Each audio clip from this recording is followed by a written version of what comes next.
Hola a todos, muchas gracias por acompañarnos en el canal ThinkBricks. Hoy doy la bienvenida nuevamente a dos economistas expertos para analizar la dinámica comercial entre China y los BRICS.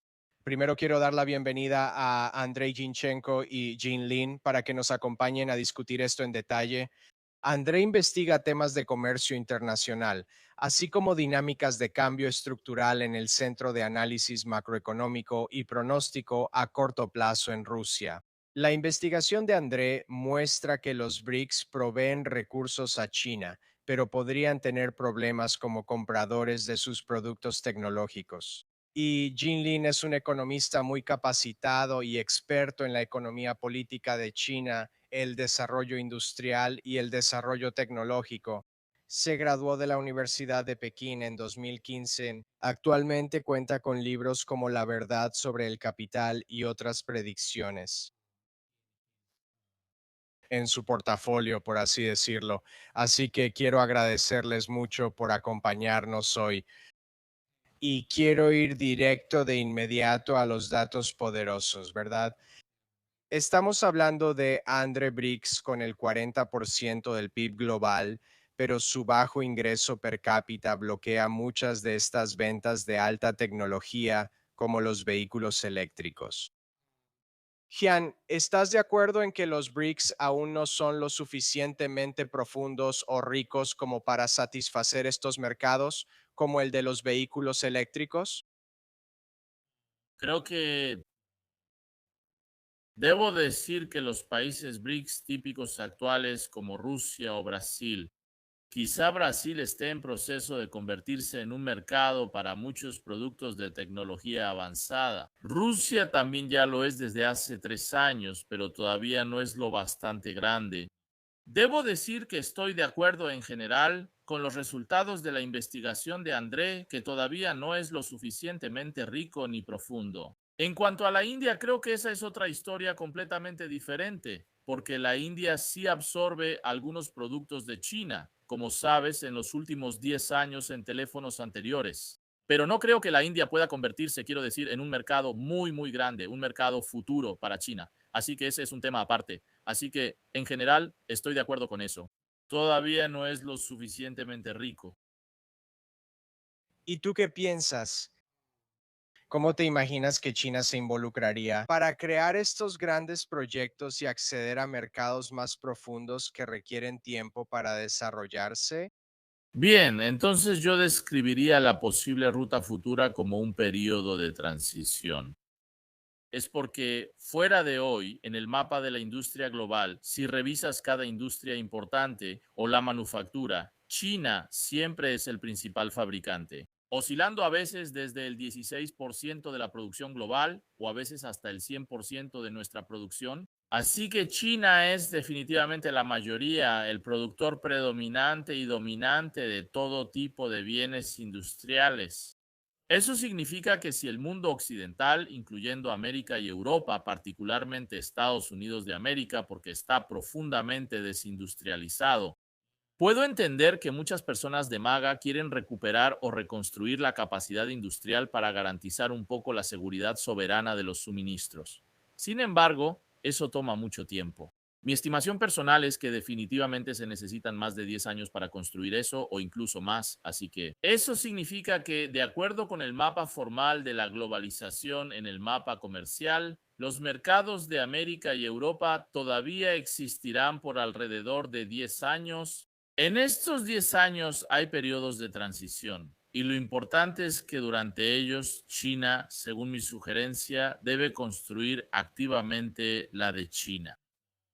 Me refiero a nuestra propia circulación sin el mundo occidental, nuestra propia circulación de bienes y recursos con otros países no occidentales. Bien, de los países africanos, el típico sur global y algunos países asiáticos como el sudeste asiático y también Rusia. Y también, por ejemplo, Brasil y algún país europeo amigo como Hungría, incluyendo otros países latinoamericanos, si los estadounidenses no causaran problemas. Ese sería un mapa general. Y para darnos cuenta de algo muy importante que necesitamos saber, No podemos simplemente esperar o depender de la llamada demanda que ya existe en estos países. Porque, siendo honestos, especialmente para esos países en desarrollo después de 2022, debido al aumento de las tasas de interés del dólar estadounidense, eso tuvo muchas consecuencias y muchas de las monedas de los países en desarrollo se depreciaron o se volvieron inestables.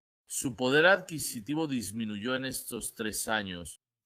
Todo el concepto de crecimiento del sur global ha adquirido mucha importancia en los últimos 3 años. Sin embargo, el poder adquisitivo en muchos países de África y Asia es bajo. Así que, de esta manera, basándonos en la experiencia de desarrollo de China, estos países generalmente están en una etapa similar a la que vivió China entre 1950 y los años 90, y tomando como referencia la experiencia de los milagros económicos de China en los años 90. En el siglo XXI, el crecimiento debería estar impulsado por la inversión, es decir, por la inversión en infraestructura, y quien debe liderar eso es China misma.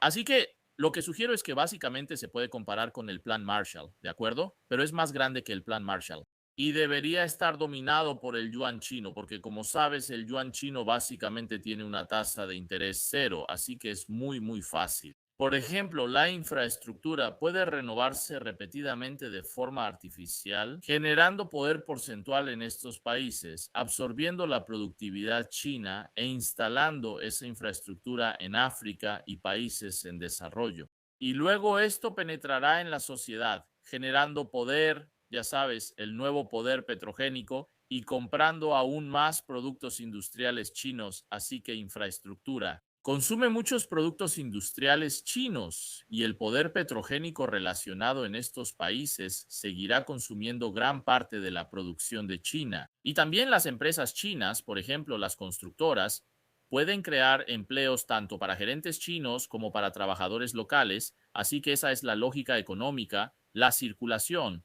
sugiero. Así que esto podría ser una dinámica importante para esta gran transición hacia la formación de una China. Como cabeza, quiero decir, como líder, nueva circulación, circulación global. Y para este proceso, por ejemplo, los grandes miembros de los BRICS, como Rusia y Brasil, definitivamente pueden beneficiarse de eso. Así que esa es mi lógica principal. Bien, gracias. Sí, Andrei. ¿Eso se alinea con tu visión sobre el papel de China en el comercio proactivo ante esta creciente demanda interna de los BRICS? Sí, estoy de acuerdo en que ahora mismo estamos presenciando una ventana importante de oportunidades que podría durar unos 5 o 10 años. Y durante este periodo deberíamos hacer algo para potenciar los nuevos motores de crecimiento económico en los países BRICS. Y China, por supuesto, puede hacer una contribución importante a este proceso. La idea de Lien sobre el poder adquisitivo artificial que se genera mediante los swaps de divisas me parece en general prometedora y tal vez importante para crear nuevos ciclos en el sur. Así que tal vez el comercio de China con ciertos países desarrollados no necesite herramientas adicionales, pero el comercio con los BRICS realmente podría facilitarse con estos instrumentos. Sin embargo, en mi opinión, si limitamos este mecanismo a crear infraestructura con la ayuda de bienes chinos, corremos el riesgo de aumentar la dependencia de las importaciones de China, y esto ya es una preocupación en algunos países BRICS. A mediano plazo puede funcionar bien, pero fuera de este periodo de 10 años, en mi opinión, podríamos enfrentar cierto riesgo de industrialización parcial para otros países BRICS debido a su menor competitividad y quizá menores incentivos para producir bienes de alto valor agregado. Así que, en mi opinión, podría ser beneficioso no limitar este instrumento solo a la infraestructura, sino también estimular la inversión en manufactura en otros países BRICS, especialmente en maquinaria. Creo que para China esto puede ser importante también porque en mi opinión hay ciertos límites para beneficiarse continuamente de las exportaciones de mercancías, porque después de varios años adicionales de rápido crecimiento de las exportaciones, esto podría suceder, que China tendrá que cambiar su enfoque a vender tecnologías como algunos países en desarrollo, así como Estados Unidos se vio obligado a hacerlo, vendiendo licencias, patentes, software y demás. Por supuesto, esto debería implementarse con mucho cuidado para China, pero también creo que hay algunos beneficios. El primer beneficio es una menor dependencia de recursos, ya que la economía de China es muy grande, y un mayor crecimiento de mercancías podría requerir recursos adicionales y en algunas circunstancias crear cierta escasez de recursos. El aumento de los precios y, en segundo lugar, la venta de licencias puede estimular un cambio hacia una distribución más equitativa del potencial productivo en los países BRICS.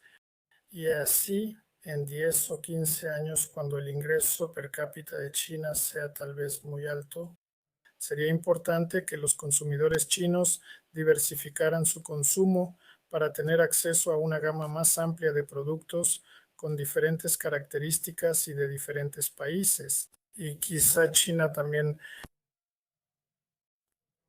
necesitaría también algo de demanda de importaciones de los países BRICS, pero por supuesto esa no es la situación actual. Sí, pero tal vez en 10 o 15 años esto podría cambiar. Así que en mi opinión,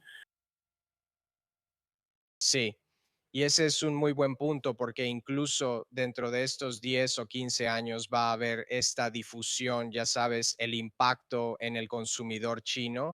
No va a ser simplemente desde el gobierno en Pekín, va a haber mucha difusión hacia los gobiernos regionales y cómo eso encaja con la dinámica de Pekín en comparación con si los gobiernos regionales son específicamente rígidos en un paradigma específico.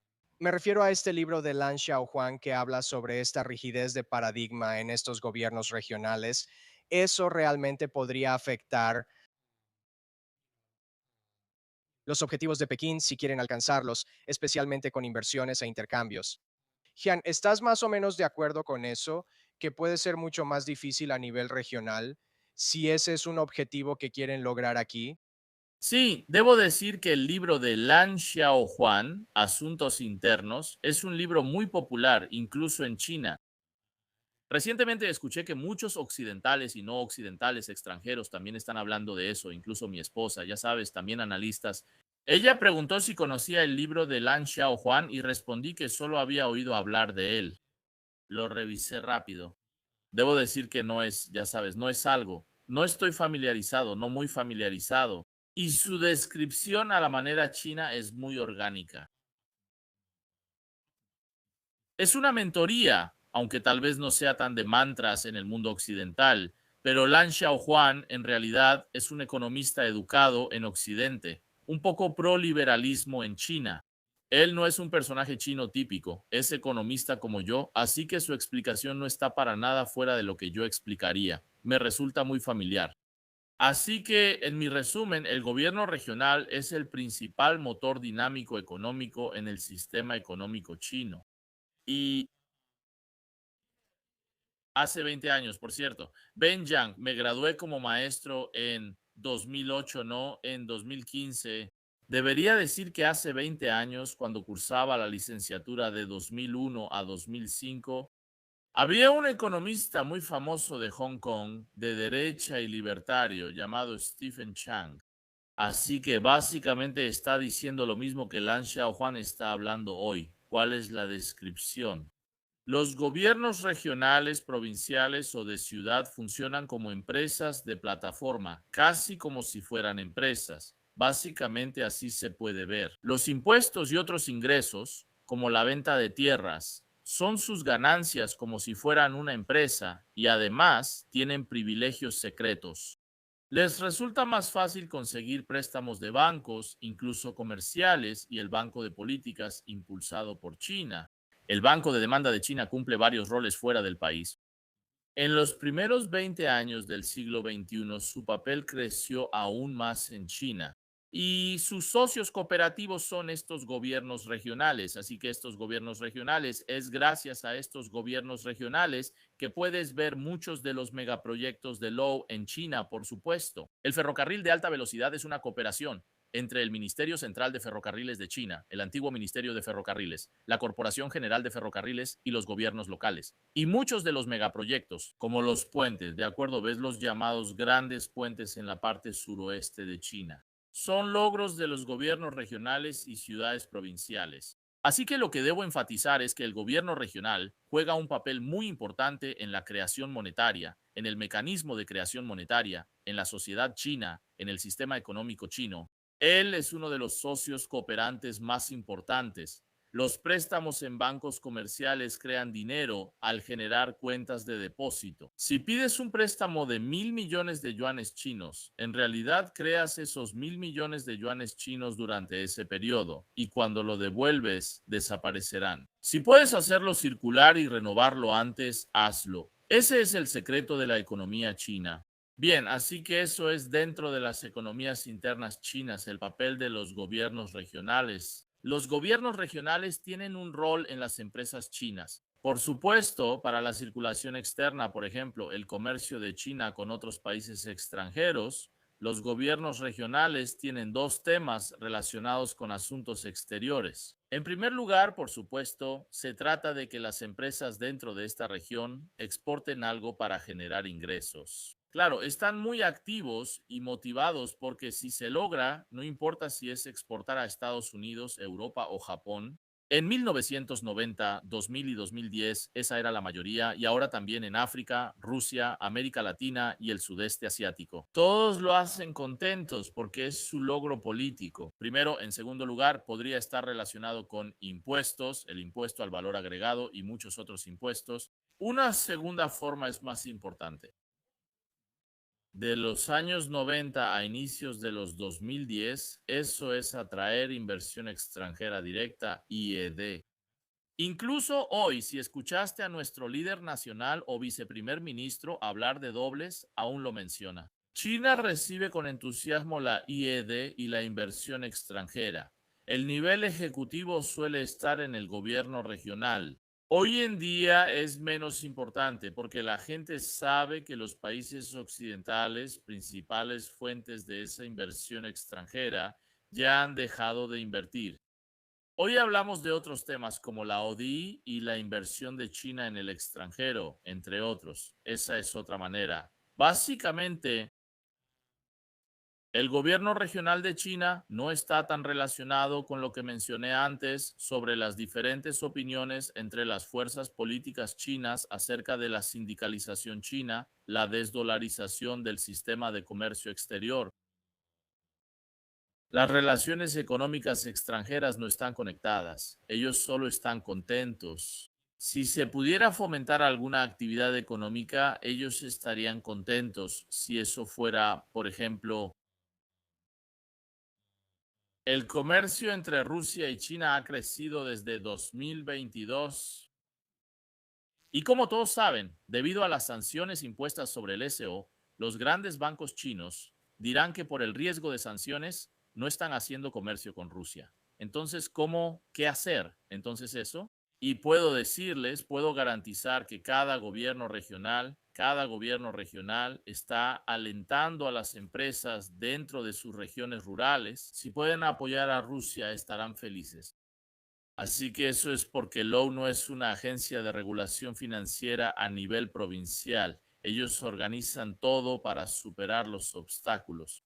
Ahora existe un sistema de trueque y el empaque es un servicio financiero en Rusia, lo que permite enviar dinero de T-Bank a China. Eso es porque el sistema de trueque y este sistema de trueque en realidad fue promovido y permitido por los gobiernos centrales. Cada provincia lo ejecuta, así que estarían contentas si se resolvieran las barreras causadas por usar el dólar como arma. Otro ejemplo es el comercio africano de China, por ejemplo. Así que hasta donde sé, como mencioné antes, Etiopía está muy atrapada por la escasez de dólares estadounidenses. Antes de que China se estableciera formalmente y comenzara a operar entre China, Etiopía y otros países africanos, a nivel provincial, Existen muchos mecanismos innovadores de base. He visto varios escritos por empresas de plataformas provinciales. Gobiernos AF2 para promover el comercio entre China y África. Así que ese es, creo, un buen ejemplo de la actitud de un gobierno regional en China. Bien, esa es mi opinión. Sí, gracias por eso. Y quiero rápidamente, Andrei, esto es para ti. Quiero rápidamente llevar esto de lo doméstico a una perspectiva internacional, como mencionabas sobre la creciente inversión de China en Etiopía, por ejemplo. André, con la incertidumbre respecto a los BRICS o como en Rusia, por ejemplo. ¿Puede una deuda en renminbi de baja calificación o de bajo interés servir como una forma de estabilizar la demanda de productos chinos en Rusia? ¿Y cuál es tu opinión sobre la India, no necesariamente como mercado de China, sino más bien como un puente para Rusia en esto? Sí, gracias, Ben. Me parece que ahora Rusia tiene un buen margen en cuanto a la deuda nacional, ya que su relación deuda-PIB es bastante baja, menos del 20%. Eso es bajo según estándares internacionales, sí. Y la situación con los descuentos en los precios del petróleo ruso también fue difícil y estos descuentos superaron los $20 por barril en diciembre. Así que hay algunos incentivos para atraer fondos adicionales. Sin embargo, en Rusia, el deseo de solicitar préstamos internacionales ha sido limitado por su saldo comercial positivo. Y si podemos obtener la cantidad necesaria de algunos yuanes de las exportaciones para satisfacer nuestras necesidades actuales en importaciones chinas, la voluntad de pedir prestado puede disminuir.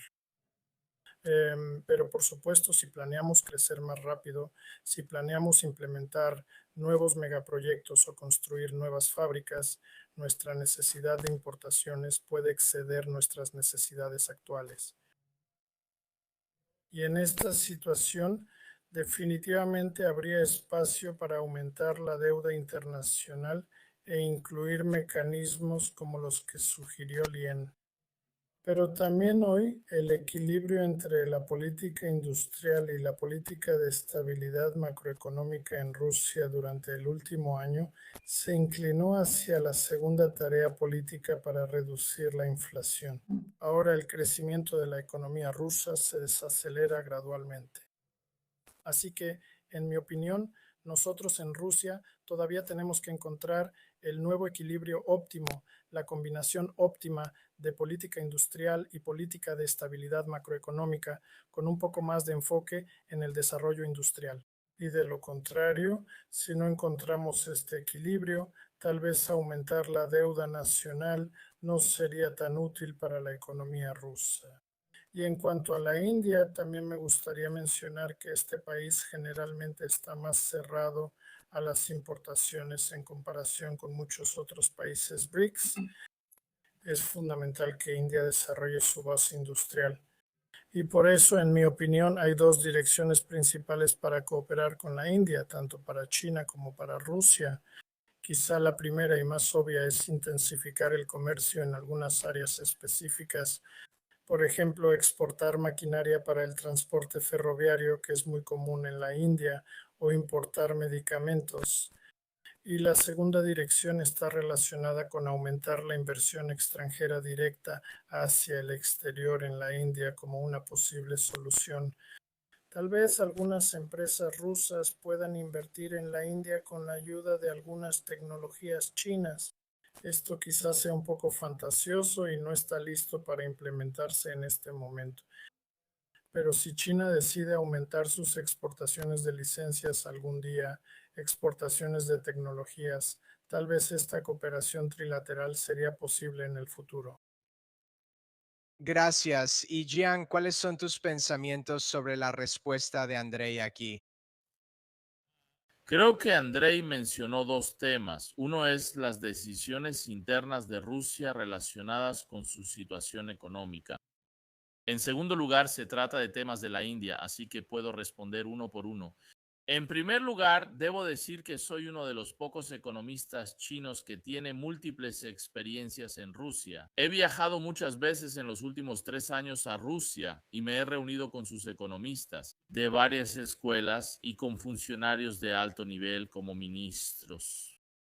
Y debo decir que me enseñaron que hay escuelas muy diferentes, muy distintas. En Rusia, la escuela principal es parecida a la de China y también recibe influencia occidental, aunque de forma distinta. Ya sabes, nuevos pensamientos de economía clásica como Navi Ulina, como el presidente del banco Spur,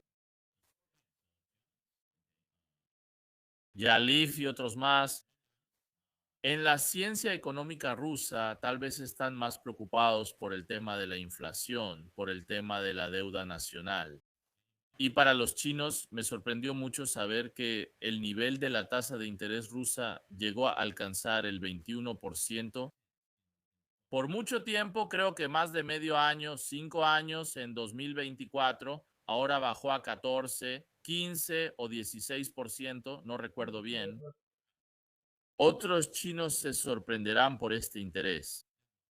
Por supuesto, pude ser testigo en 3 años de la situación de la inflación en Rusia, así que personalmente eso es lo que preocupa a las economías principales en Rusia. La otra escuela está representada por las personas, una persona llamada Glasiv y hay otro exministro de Asuntos del Lejano Oriente.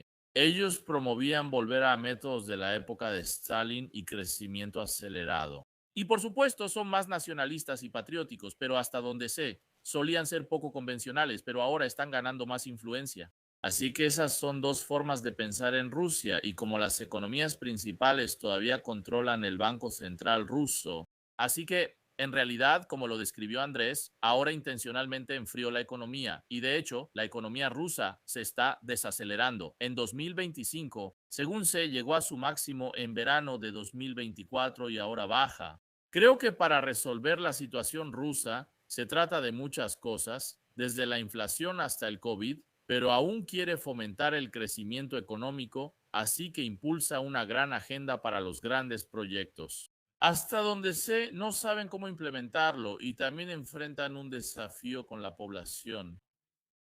Me refiero a la escasez de población trabajadora dentro de su país. Y los trabajadores de Asia Central, que solían desempeñar un papel importante en la economía rusa, ahora están regresando a sus lugares de origen.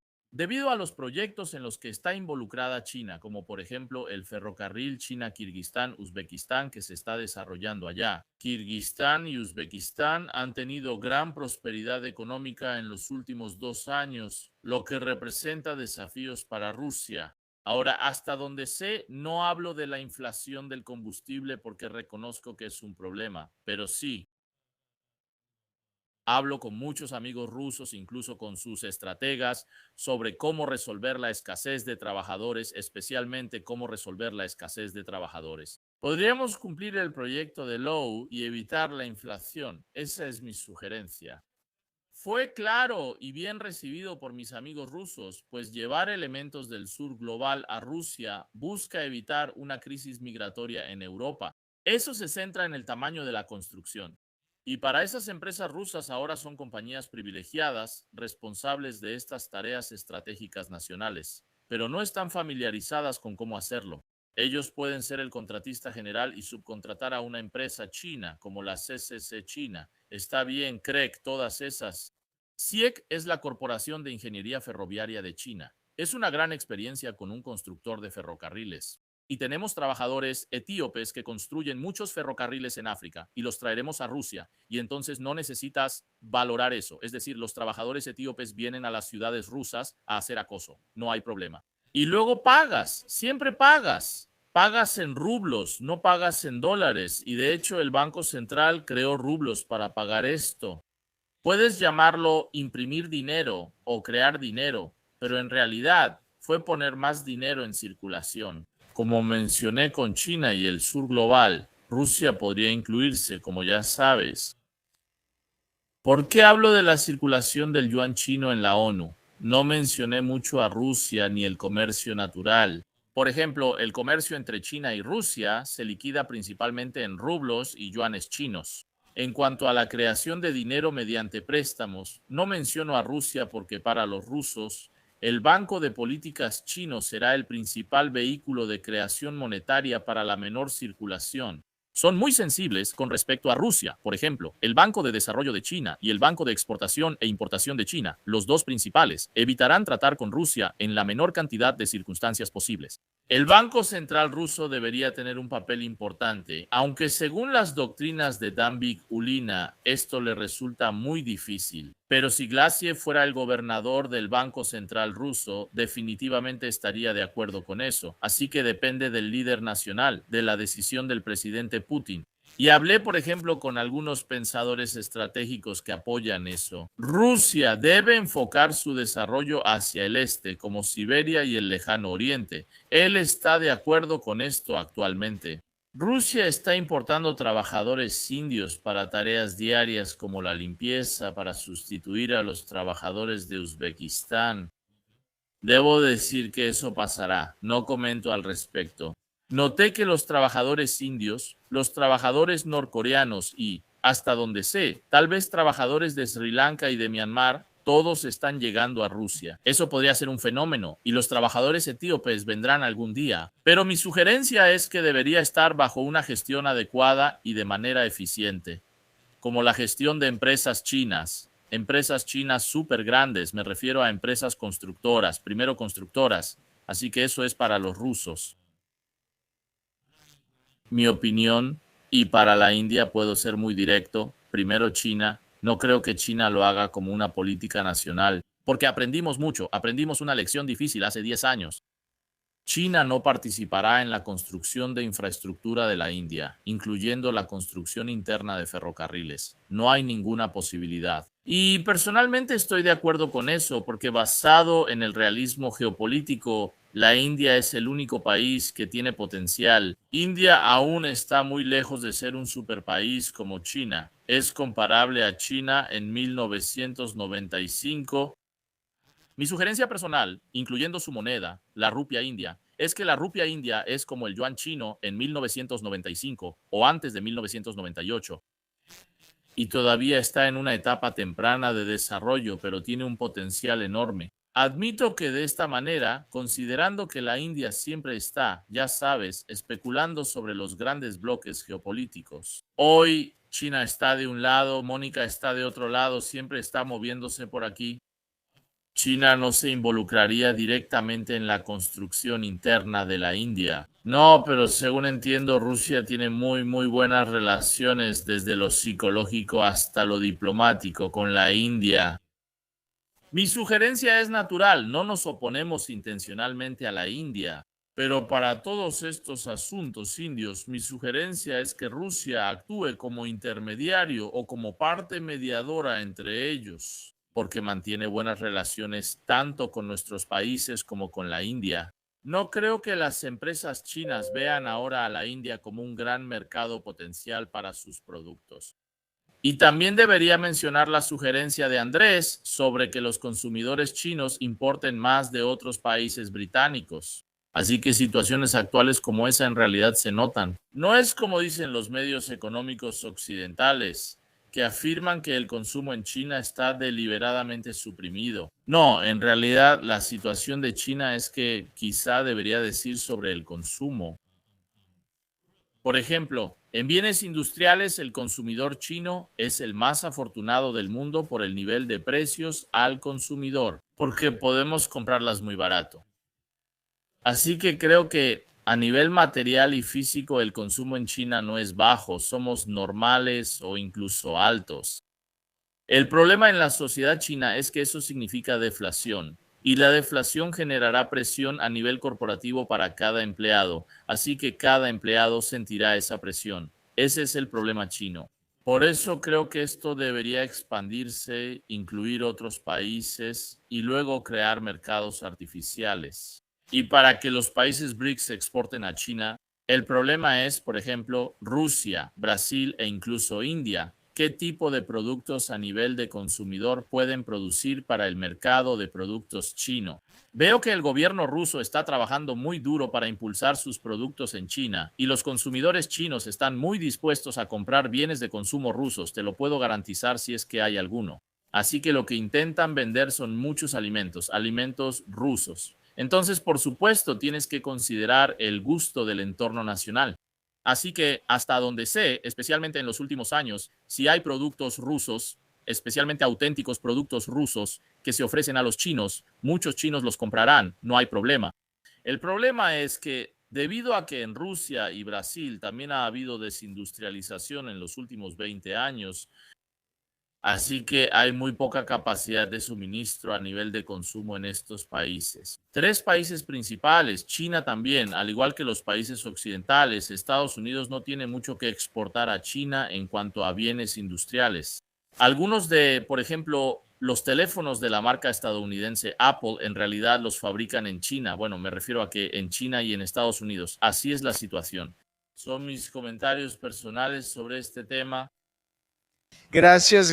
Y André, quiero conocer tu opinión como nuestra última pregunta. Y a todos, dale like y suscríbete si quieres que André y Jianlian vuelvan para otro episodio. Apenas comenzamos y solo rascamos la superficie, así que podemos tener discusiones mucho más profundas y enriquecedoras. Así que por favor asegúrate de regresar para otra discusión. Volviendo a André, esta será nuestra última pregunta antes de regresar a otro episodio, André. Quería hablar contigo después de que Jian explicó sobre el poder adquisitivo del consumidor chino. Creo que al separar los flujos de inversión en infraestructura, como mencionaste con estos préstamos, podemos aislarlos de muchos flujos y ciclos comerciales que China experimenta, no solo con Rusia, sino también con otros países BRICS en general. Entonces, Andrei, digamos que en realidad son los chinos. Partamos del punto de Jean de que ellos tienen un muy buen poder adquisitivo. E incluso, ya sabes, incluso con un renminbi subvaluado. En este caso, ¿cómo crees que están equilibrando el valor de su moneda con cuánto quieren impulsar el comercio y la demanda en estos países? Porque sabemos que eso va a tener un efecto en su moneda. Entre más integrados estén en estos mercados, eso también afectará al consumidor chino.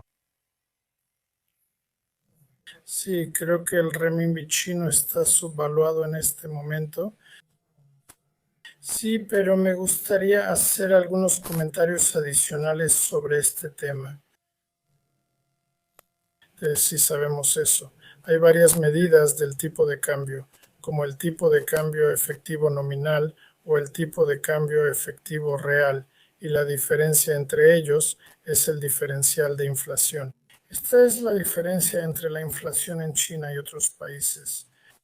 Y así, según este indicador, el yuan de China se ha depreciado significativamente en los últimos 2 o 3 años, pero el principal factor que explicó esta depreciación fue este diferencial de inflación. Y sin la corrección por inflación, el yuan chino solo se ha depreciado ligeramente. Y en mi opinión, esto significa que la baja inflación en China es la principal fuente de la fase actual de depreciación del yuan. Así, los productos nacionales son más accesibles para consumidores chinos, como mencionó Lien. Así que en la narrativa occidental es bastante común acusar a China de algunas prácticas injustas con su moneda nacional, pero yo no veo evidencia de este tipo de discusión, en mi opinión. Quizá una de las razones de la baja inflación en China sea tal vez la política que estimula cierta sobrecompetencia entre los productores chinos. Así que podríamos tener cierta sobreproducción en algunos sectores que resulta en precios bajos, altas exportaciones y un aumento en el poder adquisitivo de los consumidores chinos. Pero esto también ayuda a implementar proyectos a gran escala, proyectos de infraestructura como la iniciativa de la Franja y la Ruta y algunos proyectos en autopistas y en trenes de alta velocidad. Sí, pero en el futuro tal vez esto podría tener el riesgo de erosionar las ganancias de las empresas que participan en esta competencia tan dura. ¿Sabes? Porque definitivamente van a haber muchos eventos que pueden desafiar lo que hace el Partido Comunista Chino o los países, ya sea en su comercio o en cómo lo modifican, y cómo se van a ajustar estructuralmente a cualquier cosa como los choques inflacionarios relacionados con las materias primas o algo así. Pero sí quiero concluir nuestra discusión aquí. Esto fue un gran choque, no solo de datos comerciales y soluciones financieras, sino también de comprensión, de alguna manera como los BRICS, como una base de recursos que está evolucionando hacia un bloque más equilibrado. Así que quiero agradecerles mucho por acompañarnos, audiencia. Quiero que todos por favor pongan sus propias preguntas en la sección de comentarios. Cualquier cosa, ya sea sobre rentar, superar a los BRICS, aranceles o lo que pueda pasar en los próximos 10 años, y háganos saber si quieren que regresen, porque yo ciertamente sí, pero hasta la próxima. Amigos, muchas gracias a todos por acompañarnos y pronto volveremos a hablar entre nosotros.